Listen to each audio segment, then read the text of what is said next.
Welcome to Bailey Bones. Today we're going to talk about the postpartum journey. And just a reminder, this is a space where we embrace every messy, magical, and meaningful moment of life. And this journey includes motherhood for me. Today's episode is about self-love, specifically the long and winding road to loving the postpartum body that you may have. For so many of us, those first weeks, months, and even years after giving birth are filled with monumental changes. Our bodies tell the story of where we've been, what we've been through, the stretch marks, the curves, the strength it took to create life, and yet we live in a world where unrealistic expectations and snapback culture make it all too easy to feel like we're falling short, not hitting the mark, that we're not where we should be. But here's the truth. Every single postpartum journey is unique. It's not about bouncing back. It's about moving forward, learning to honor your body, mind, and heart for the incredible work that they've done and continue to do. In this episode, we'll also hear a heartfelt story. This one's mine, and it's a 2-year journey to reconnect with myself, from moments of doubt and comparison to small, meaningful victories. This is a story, a powerful reminder that self-love is a practice, not a destination. So please grab a cup of tea, take a deep breath, and join me as we explore what it means to reclaim yourself one step at a time.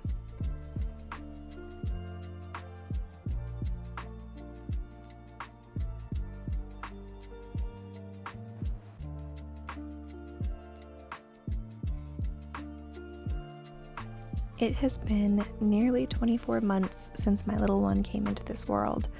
A whirlwind of giggles and cries, a lot of late night feedings, and the truth is, only now do I feel like me again.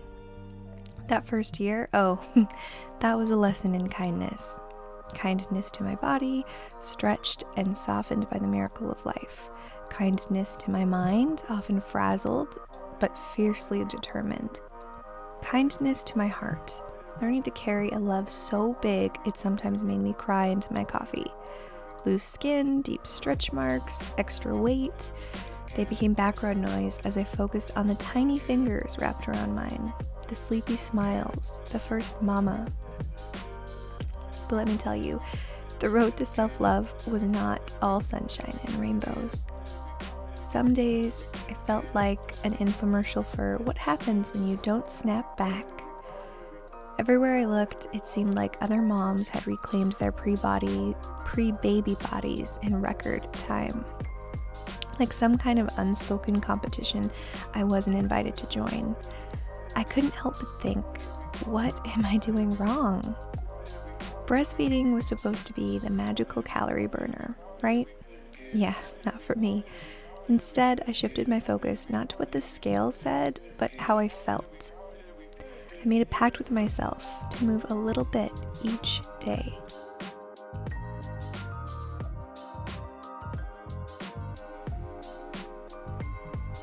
I really worked hard to focus and change this mindset. Some days it was a walk with the stroller and the dog. Other days, a quick dance workout on YouTube, or maybe try something new like Pilates just in my living room. No fancy gear, no perfect form, just me showing up for me. And slowly, I started to feel stronger. Of course, postpartum is not just about the physical changes. Nobody really warns you about the emotional roller coaster. You hear bits and pieces, but really, until something happens to you, it doesn't quite feel real. And I was one of the lucky ones. I avoided postpartum depression, but there were 2 times that I was blindsided by debilitating panic attacks, one at 2 months old for her and the other at 6.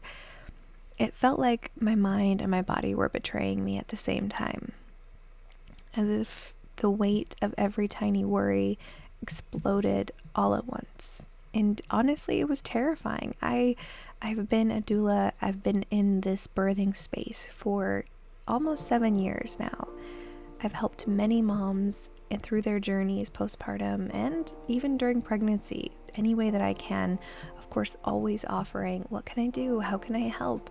And it wasn't until I experienced the rapid, hormonal changes, I realized we are not doing enough to support the moms in our lives. We are not doing enough to help those parents.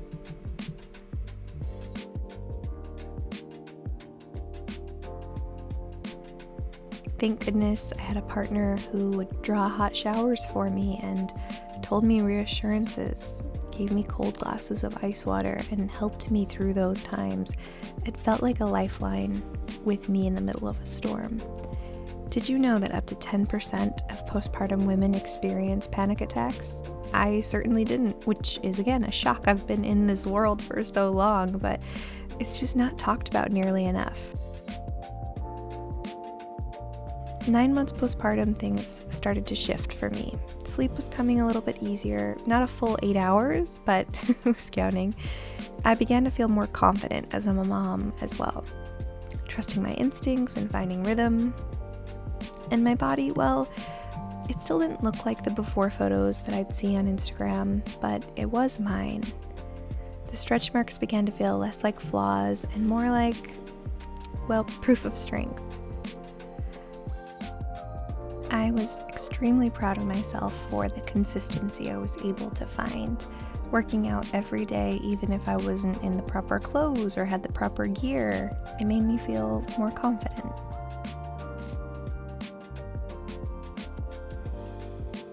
And then around my baby's first birthday, I decided it was time to give myself even more care. My fiance and I turned our cluttered garage into a makeshift gym, a sanctuary of yoga mats and a few dumbbells, and eventually a small walking treadmill.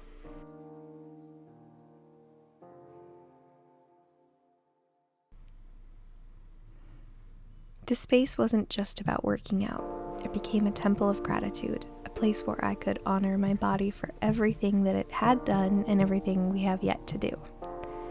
Taking each day one step at a time and putting forth the discipline and the effort into just showing myself that care. That just as important as it was for me to make sure everybody else had what they needed, I need to make sure I was including myself on that list, not putting myself at the very bottom. So let me be clear, this journey was not a straight line, nor is it a straight line. There are certainly days where I stare at my reflection, noticing every curve or line that didn't used to be there, but I make conscious choices to find something, anything, to love in that reflection. Strong legs, soft smile, even tired brown eyes that told the story of every sleepless night, every lullaby. Little by little, I choose gratitude over self-doubt. And now I see myself again. Not the same as before, but something stronger, wiser, more loving even.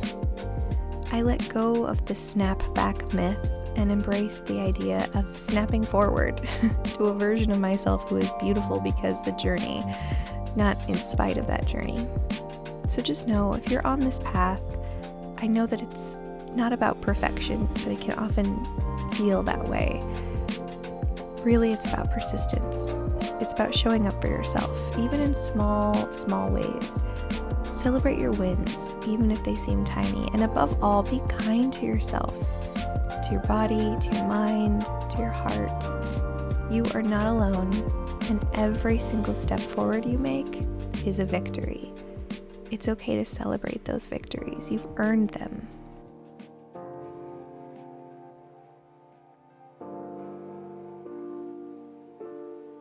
And that's it for today's episode of Bailey Bones. Thank you so much for being here, sharing this space, and allowing yourself the grace to embrace your unique story.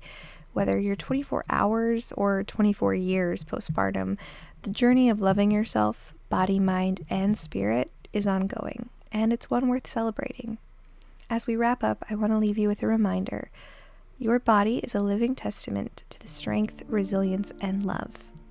It has carried you through sleepless nights, endless diaper changes, and all of those precious firsts. It deserves compassion, not criticism. Every stretch mark and scar is a chapter in your story that no one else can tell.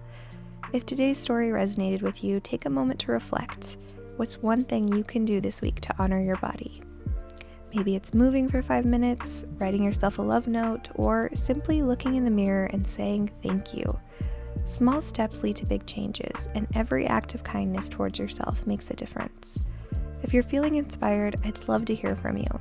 Share your journey, what's been the hardest part, the most surprising, what victories are you proud of? Let's start a conversation to remind each other that we're not in this alone. And remember, the postpartum experience is not just about physical recovery. It's about reclaiming your identity and creating space for the person you're becoming. You're not bouncing back, you're moving forward, stronger, more compassionate, a version of yourself you can be proud of in every stage. If you've enjoyed today's episode, take a moment to subscribe, leave a review, or share this with a friend who might need a little encouragement. Your support helps us continue to build community, so one story at a time. We've got more coming. Thank you for joining me. Be kind to yourself this week. Take things one step at a time, and never forget that you're doing an amazing job. I'll see you next time. Until then, take care and keep moving forward.